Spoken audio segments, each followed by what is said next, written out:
অনেকটা কি আসলে এরকম হয়ে গেল যে যার জন্য করিচুরি সেই বলে চোর?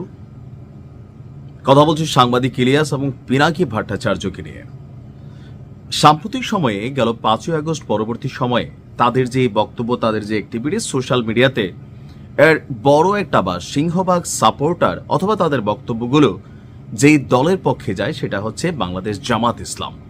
আর সাংবাদিক ইলিয়াস বা পিনাকি তারা 1971-কে বিশ্বাস করে না, বিজয়কে বিশ্বাস করে না, সেই জন্য 1971-এ জামাতের যে ভূমিকা আছে সেটাকে তারা সাপোর্ট করে।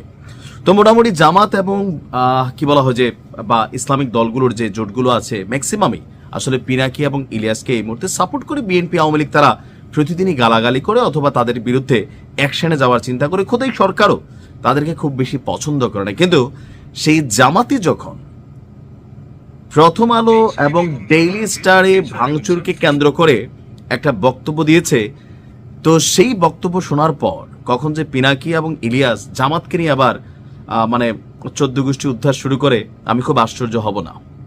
কেন বলছি কথাগুলো? প্রথম আলো এবং ডেইলি স্টার এই দুইটা প্রতিষ্ঠানের বিরুদ্ধে সরকার পতনের পর থেকেই জিয়াফত বিভিন্নভাবে সোশ্যাল মিডিয়াতে স্টেটাস, জনমত, জিয়াফতকর জাতি সর্বোচ্চভাবে একটা ভয় দেখানোর চেষ্টা করেছিল সাংবাদিক ইলিয়াস এবং পিনাকি। দীর্ঘদিন যাবৎ তারা যে কাজটা করতে পারেনি, ওসমান হাদির মৃত্যুর পর তাদের আহ্বানে সেই ঘটনা কিন্তু ঘটে গেছে। অর্থাৎ প্রথম আলো এবং ডেইলি স্টারের যে অফিসে ভাঙচুর, লুটপাট যেই ঘটনাগুলো ঘটেছে, সেই ঘটনাগুলোর মূল যিনি খলনায়ক তিনি হচ্ছেন সাংবাদিক ইলিয়াস এবং পিনাকি ভট্টাচার্য।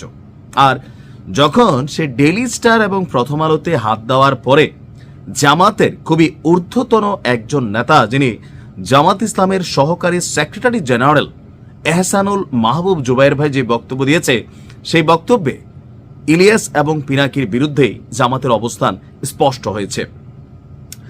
প্রথম আলো এবং ডেইলি স্টার কার্যালয়ে যারা হামলা চালিয়েছে এবং আগুন দিয়েছে, এই ঘটনাটা স্বাভাবিক ঘটনা হিসাবে দেখছে না জামাত ইসলাম। তারা মনে করছে যে আগামী জাতীয় সংসদ নির্বাচনকে ভণ্ডুল করার জন্য, প্রশ্নবিদ্ধ করার জন্য একটি চক্রান্ত এবং ষড়যন্ত্র রচিত হচ্ছে।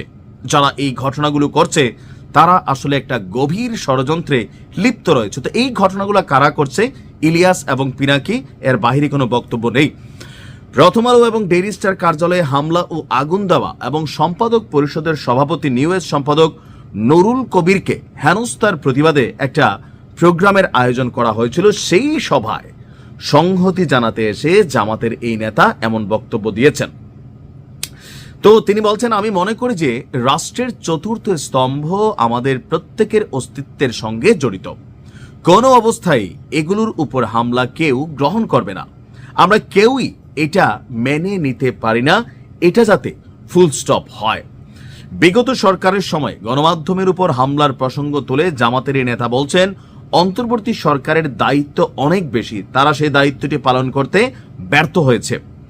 তিনি বলছেন, আমরা মনে করি এখানে অবশ্যই সরকারের দায়িত্ব ছিল আইন শৃঙ্খলা রক্ষাকারী বাহিনীকে আপনার এবং গোয়েন্দা সংস্থাগুলো কি করছে সেটা খতিয়ে দেখা। পতিত স্বৈরাচার তার সব শক্তি নিয়ে এখনো সক্রিয় আছে বলে উল্লেখ করেন। তিনি বলছেন যে এই কাজের সঙ্গে কে বা কারা জড়িত, আমরা প্রত্যেকেরই নিজের জন্য, দেশের জন্য, জাতির জন্য, আমাদের সামনে এগিয়ে যাওয়ার জন্য এটি চিহ্নিত হওয়া উচিত। তাদেরকে আইনের মুখোমুখি করা উচিত। এটা নিয়ে কোনো রাজনৈতিক দিক বিবেচনা করলে শুধু আলোচনা করলে হবে না। অর্থাৎ ইলিয়াস এবং পিনাকি সহ যারা প্রথম আলো ডেইলি স্টারের বিপরীতে অবস্থান নিয়েছে তাদেরকে আইনের মুখোমুখি করতে চায়। তবে পিনাকির সাথে জামাতের কিন্তু একটা পুরোনো বোঝাপড়া আছে, যদিও জামাত এখন তাদের অনলাইন একটা সাপোর্ট নিচ্ছে। কারণ জামাতের যেই নেতাদের যুদ্ধাপরাধীর অভিযোগে মৃত্যুদণ্ড দেওয়া হয়েছে, এই ঘটনার মূল আয়োজক কিন্তু একজন ছিলেন পিনাকি, যদিও তিনি বিষয়টি নিয়ে পরবর্তী সময় ক্ষমা চেয়েছেন। আর এই মুহূর্তে রাজনৈতিক দল হিসাবে তারা জামাতের নেতাকর্মীদেরকে এক ধরনের কন্ট্রোল করতে পারতেছেন। বিএনপি পাত্তা দিচ্ছে না পিনাকি ইলিয়াসকে, আওয়ামী লীগ তো দিচ্ছেই না। এমনকি ব্যারিস্টার ফুয়াদ তিনিও কিন্তু সাংবাদিক ইলিয়াস এবং পিনাকির নাম মুখে না আনলেও গতকালকের এক বক্তব্যতে এটা কিন্তু স্পষ্ট করেছেন যে ভারতীয় কমিশনের উপর যদি কেউ হাত তোলে, কেউ যদি ফেসবুকে স্ট্যাটাস দিয়ে এই ধরনের আহ্বান জানায়, সেগুলোর বিরুদ্ধে রুখে দাঁড়াতে হবে। অর্থাৎ আস্তে আস্তে পিনাকি এবং ইলিয়াস তারা দুজনই তাদের যে সমর্থক গোষ্ঠী রাজনৈতিকভাবে যাদেরকে মোটামুটি এবার নেতৃত্ব দিচ্ছিলেন সেই জায়গাগুলো হারিয়ে ফেলছেন। দিন শেষে যে দলটা বাকি ছিল জামাতে ইসলাম, সেই দলটাও তাদের অবস্থান প্রকাশ করেছে। এখন এটার রিয়েকশন হিসাবে ইলিয়াস এবং পিনাকি কি রিয়েকশন দিবেন সেটা দেখার অপেক্ষায়। ভালো থাকুন, আসসালামু আলাইকুম।